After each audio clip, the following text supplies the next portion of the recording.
चुका है। 27 फरवरी को रामगढ़ में उपचुनाव होना है। उपचुनाव के इस चुनावी मैदान में कौन उतरेगा नहीं उतरेगा, अभी तक ये तस्वीरें साफ नहीं हुई है। सबकी नज़र खास करके आजसू और कांग्रेस की तरफ टिकी है, क्योंकि हर कोई लगभग ये जान चुका है कि बीजेपी और आजसू गठबंधन के साथ मैदान में होगी और इधर से जेएमएम, कांग्रेस और महागठबंधन के जो भी दल हैं वो एक साथ चुनावी मैदान में रहेंगे।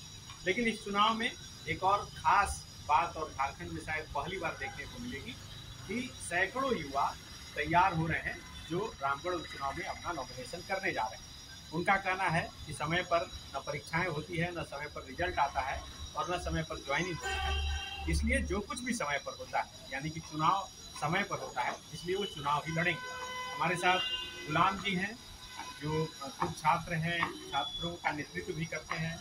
विनय जी हैं जो शिक्षक हैं और कई छात्र हैं जो हमारे साथ हैं। एक एक करके बात करें, आप लोग क्या डिसाइड किए कि आप लोग चुनावी मैदान में उतरे? देखिए, छात्राओं की ये डिमांड भी था और उनके दिमाग में भी था कि सरकार सुन नहीं रही है, उनके पास कोई ऑप्शंस नहीं बचा।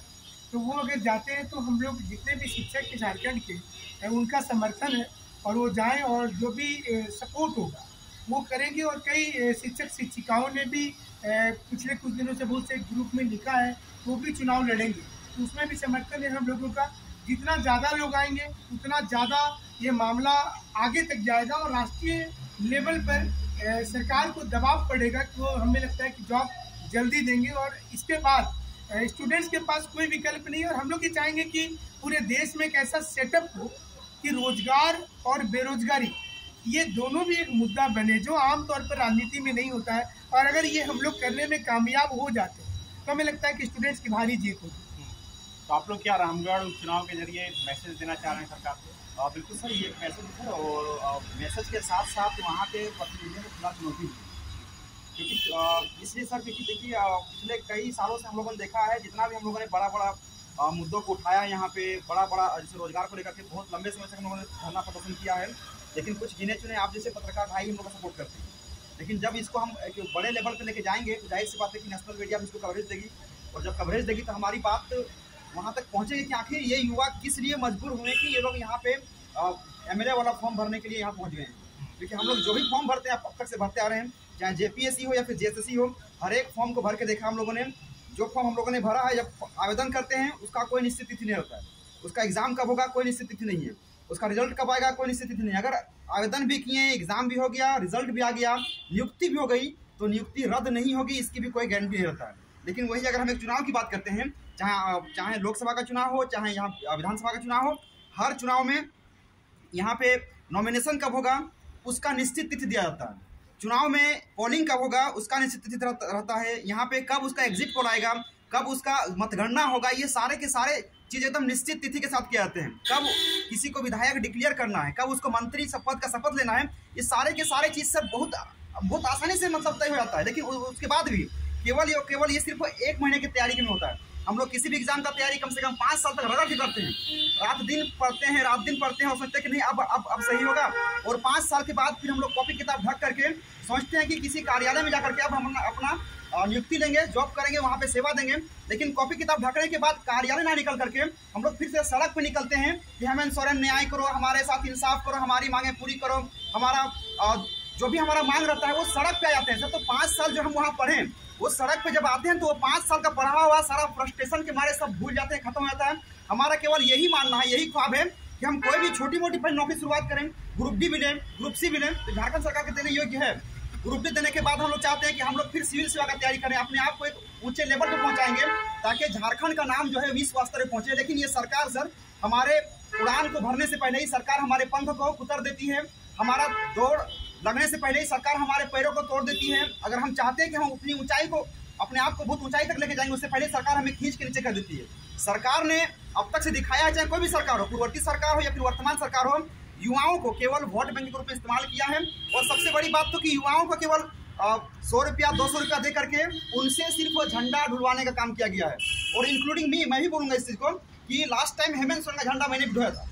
मुझे खुद याद है, दुमका में मैं गया था उनके साथ चुनाव लड़ने के लिए, उनको जितवाने के लिए, प्रचार के लिए।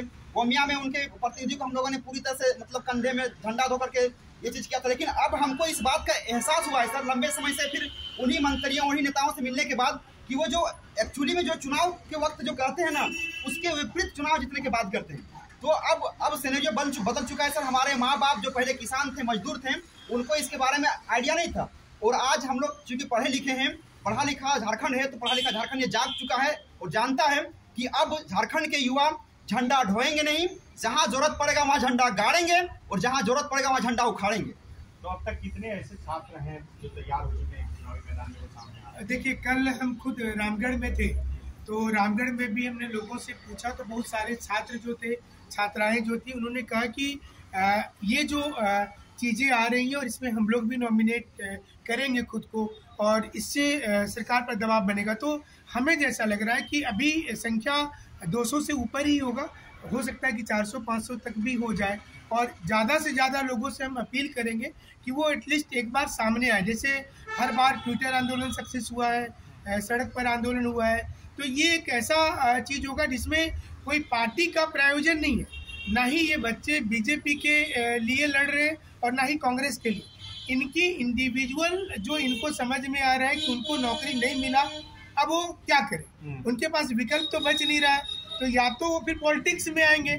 और अगर ये चुनाव स्टूडेंट्स वर्ग से कोई जीतता है तो आने वाले समय में एक देश में सेट ऐसा तैयार होगा कि काशी विधानसभा है, तो सारे हमारे भाई बहन हैं जो आज तैयारी कर रहे हैं, वो आने वाले समय में विधानसभा में रहेंगे। ये भी एक अच्छा मैसेज चला जाएगा पूरे देश में। अच्छा, कहीं ऐसा तो नहीं होगा कि कई छात्रों के उतरने से कोई खास दल हो जो उसे फायदा हो जाए? नहीं सर, किसी खास दल का फायदा इसमें नहीं होने वाला है, क्योंकि किसी भी खास दल को हम लोग फायदा क्यों पहुंचाएं, क्योंकि जो दल भी आया है सर वो हमेशा लूटने का प्रयास किया है। तो यहाँ पे एक मैसेज देना चाहते हैं सर हम लोग पूरे देश में। ये पूरे देश में पहला ऐसा राज्य होगा और पहला ऐसा विधानसभा क्षेत्र होगा जहाँ पे हजारों की संख्या में अभ्यर्थी नॉमिनेट करेंगे। और दरअसल ये हम लोग नॉमिनेट के रूप में नहीं जा रहे हैं, हम लोग वहाँ पे फॉर्म फिलअप कर रहे हैं। ये एक ऐसा फॉर्म फिलअप है जिसमें आजीवन जो है 5 साल के बाद पूरा का पूरा फुल पेंशन मिलते रहेगा, आजीवन पेंशन मिलेगा। और उसमें कंपटीशन भी कम है, बिल्कुल ना के बराबर कंपटीशन है। और साथ ही साथ यहाँ पे जाने के बाद सब लोग तो आते हैं सर, ये अभी वर्तमान सिनेरियो जो बना हुआ है, जितने भी लोग आते हैं सब लोग तो इसको सर एक व्यवसाय के रूप में लिए हुए हैं कि जितना ज़्यादा इसमें इन्वेस्ट करेंगे, अधिक से अधिक युवाओं को दारू खिलाओ, मुर्गा खिलाओ, दारू पिलाओ, और उसी दारू मुर्गा के रूप में लोग वोट बैंक को लेते हैं। लेकिन अब हम लोग यहाँ पे एक सोशल कैंपेन के रूप में उतरेंगे कि युवाओं को जागरूक करेंगे कि आपको जो भी आपके पास पहुंचता है, आपका जो वोट खरीदने की कोशिश करेगा, आपको जो पैसा देने का कोशिश करेगा, आप बिल्कुल उसको वोट बिल्कुल नहीं करना है। मतलब हम लोग एक तरह से वहाँ के युवाओं को अवेयर भी कर रहे हैं। और सबसे बड़ा वर्ग सर हम लोग उस वर्ग को टारगेट कर रहे हैं, आप खुद सोचिएगा इस चीज़ को, कि 18 साल से 25 साल के युवा वोट को लेकर के कभी इंटरेस्ट नहीं होता, और हम लोग उसी वर्ग को टारगेट कर रहे हैं कि उनको इतना इंस्पायर करना है कि वो सड़क पर उतरे। ये एक आंदोलन के जैसा होगा और बिल्कुल फूक चुके हैं हम लोगों ने, और ये सड़क उतर करके वो लोग मतलब अधिक से अधिक संख्या में, जो कहीं पे 55% होता है, कहीं पे 60% होता है, हम लोग कोशिश करेंगे कि रामगढ़ विधानसभा का चुनाव इस बार कम से कम 100%, 90% तक पहुंचाएंगे हम लोग इस बार। आप क्या मानते हैं कि हेमंत सोरेन नौकरी देने के मामले में पिछड़ गए? पूरा पिछड़ गए हैं सर। मानना क्या सर, आपने भी हर जगह कवरेज किया है कि अगर नौकरी देते तो वो सड़क पे क्यों रहते। आपने मुझे भी कवरेज किया है, पिछले 5 साल से तो मैं सड़कों पे ही हूँ।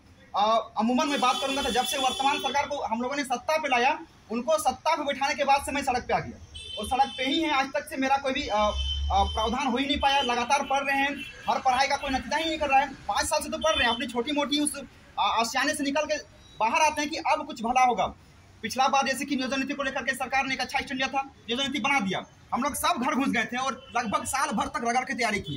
लेकिन उसके बाद फिर अचानक से एक खबर आती है कि नियोजन नीति को हाईकोर्ट ने रद्द कर दिया। तो ये सब बातें सर हमारे लय को तोड़ देता है, हमारे मनोबल को तोड़ देता है। हम लोग चाहते हैं कि सर यूपीसी का तैयारी करें। सर यहाँ पे एक ग्रुप डी का नौकरी लेते थे, 5 साल बीत गया है, दाढ़ी मुझ सब पकने लगा है। जिस समय शुरुआत की तैयारी का उस समय दाढ़ी नहीं आया था। अब देखिए मतलब कि वक्त के साथ हमारी उम्र भी बढ़ते जा रही है। तो ऐसे में सर हम लोगों ने जो ख्वाब देखा है कि हम लोग को सिविल सेवा निकालना है, तो अब सिविल सेवा में हम लोगों ने लक्ष्मीकांत जैसे बड़े बड़े किताबों को पढ़ लिया है, हमने पॉलिटिक्स के सारी किताबों को पढ़ा है, ज्योग्राफी के सारी किताबों को पढ़ लिया। लेकिन पढ़ने के बाद क्या फायदा हुआ? इस फायदा को हम लोग सर कहाँ इसका उपयोग करेंगे?